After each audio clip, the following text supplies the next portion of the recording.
طيب شوف فيديو على التيك توك اللي هو تاع الشيخ وسيم يوسف عم يتهجم على ضحى. طيب ليش تاع الشيخ وسيم يوسف عم يتهجم على ضحى بالتحديد من بين جميع المشاهير اللي في التيك توك؟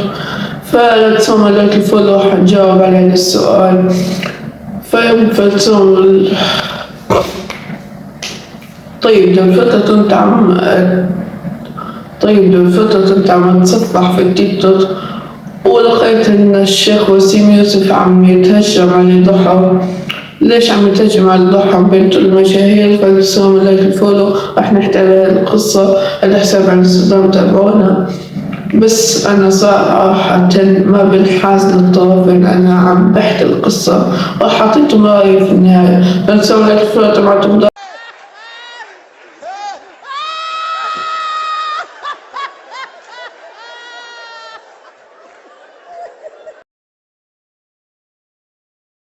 هاي المشكلة إن الشيخ وسيم يوسف سأل واحد يعني من الفانز تبع الشيخ وسيم يوسف كان فتح بث وسأله إيش رأيك في ضحى؟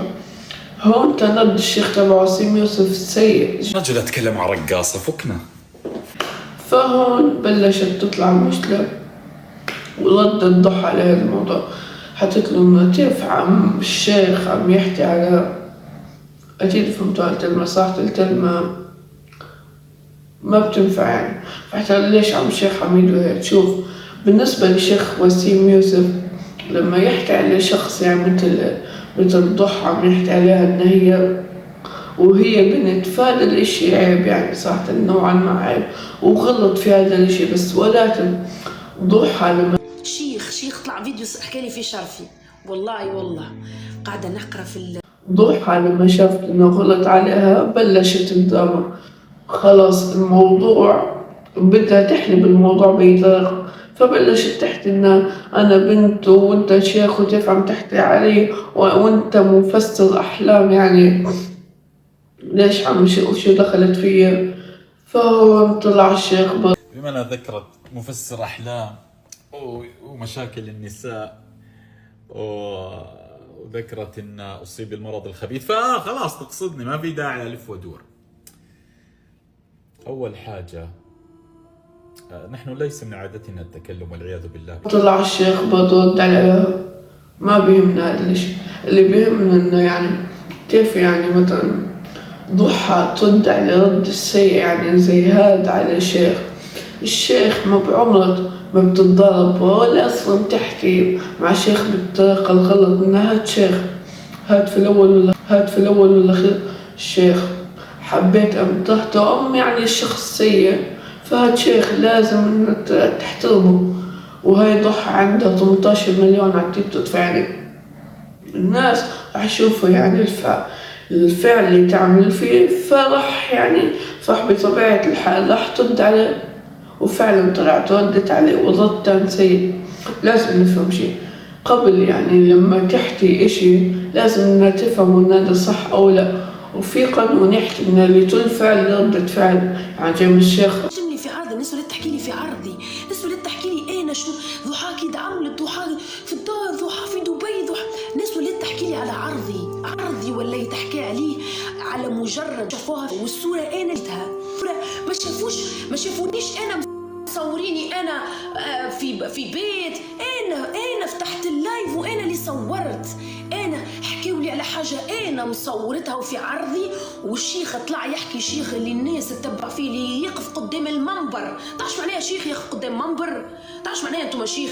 يعني احنا في الحياه هذه صحيح عن الرسول صلى الله عليه وسلم اللي احنا قدوتنا وكل شيء، اما هكا باش تعمل غلطه، باش تشوف حاجه باش تسال الشيخ، تقول عنك الشيخ هذاك عنك الشيخ نشوفوا فيه يا سيدي الامل الوحيد اللي في الحياه. باش هكا واحد ساعات يقول لك انا نمشي نقرا على الاحاديث، نمشي نقرا على بكشي نفهم بالغلط في القرايه، خلينا نمشي نسال سيدنا الشيخ، نمشي نسال الشيخ ولا يحكي لي في عرضي هو الشيخ.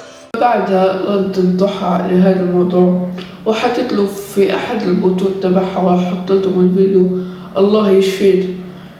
ليش حطيت له إن الشيخ وسيم يوسف صار له مرض ويعني عنده مرض ما وخشت فيه وحطيت له الله يشفيك والبت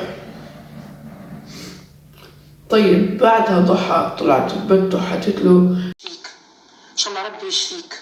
انا كضحى انا مظلومه. انا اليوم ما حكيتش عليك، ما حكيتلكش في عرضك، في عرض مرتك، في عرض بناتك، في عرض اخواتك. انا اليوم كضحى تعرضت للاحاديث منك انت، تعرضت لغلطت في على شرفي وما غلطتش عليك. فمن الاخير في النقطه هنا حتى عند ربي انا المظلومه، لانه الحساب يوم الدين، الحساب ربي اللي يحاسب. فانا كدعوه مظلومه نتمنى لك الشفاء بالمرض. انا سمعت بيه لي مرض الخبيث عند، نتمنى لك الشفاء. ويمكن ربي بلاك بلوى باش تتلهى بها وباش تعالجها وباش تترك الخلق للخالق. وليه كما قلت لكم انا شيخ حلايف تفسر لي في الاحلام، وتحسوا عنده شوق بنته عملت له عمله من العملات يحط فيهم في عمالي. انا كذحى عندي احساس العباد تكتب في تعليقات، راجل يجي يكتب تعليق اخته عملت له شوق في حياته، اخته خلته معقد، اخته عملت له فضيحه في الحومه. انا سمعت انه الشيخ هذاك مريض، ان شاء الله ربي يشفيك. ضحى حكتها يعني بلسانها اللي انا اعمل فيه كله غلط، اللي نعم فيه كله غلط، انا وطليقي كنا نعم فيه غلط. انت ما تحاول انك تحكي فيه وتزيد الغلط، يعني تزيد تشهر بالموضوع. انت كمان شهرته عنده اكيد يتابعوا فيك شيوخ، يتابعوا فيك ناس في برامج، كمان زدت شهرت الموضوع. يا شيخنا في ناس في فلسطين مستحقين انك تدعم. انا انسانه في الاخير قاعده بسوي غلط في البرنامج غلط. انت اذا كان لو قلت لي انك بدك تطلع برنامجك ترند، كان جيت لعندك وانت شو برامجك ان النسوان تكلمك وتحكي لهم مشاكلك، تحكي مشاكلهم وانت تشوف لهم حل. فرحت ما جاتكش ضحى، رحت انت حكيت عليها. انت كبير وتفهم يا شيخ. واصلا حتى وتركز في كلمة ترند بتشوف اي شيء تافه، بتشوف اي شيء بيخزي. حرفيا اللي بيطلع بترند او بفيديو ينتشر له بسرعة راح يتم ويطيح بسرعة. يعني ضحى طلعت بسرعة، ولكن الفرق بين اللي طلعوا وطاحوا بسرعة ان ضحى خلاص مستت الترند، وبطول ضحى اقل اشي 5 6 7,000، ونجي بنقررها ببطولة الشيخ وسيم يوسف 3,000 أو 2,500 ومن الأشياء زي. ولكن بيضل إنه هاد شيخ ولازم تحترمه. طيب لو وصلنا للمقطع على فولو، حبيت إن أحترمكم فات الإشي الفيديو تصويره صعب شوية، إن صارت لي مشكلة في القناة وبحاول عم بحلها، وبس لا تنسوا لايك والفولو. صراحة حبيت نرد على هذا الموضوع. تابعتم ضيفة بحبتم كتير، آسفة إذا زاوية التصوير مختلفة، في شوية أشياء بسويها هون فحبيت أصور في زاوية مختلفة، وإني نزلت فيديوهات. تابعتم ضيفة بحبتم كتير على حسابي على انستا. آسف إنه صار في خلل في القناة، عندي لابتوب فاتح للقناة فقدرت تسجيل الخروج من اللابتوب وفضل لي على الآيباد بس إني فاتح قناتي، فحتصير شوية تعديلات في اللابتوب وشوية مشكلة وخرابيط. فلا تنسوا لايك والفولو. تابعتم ضيفة بحبتم كتير.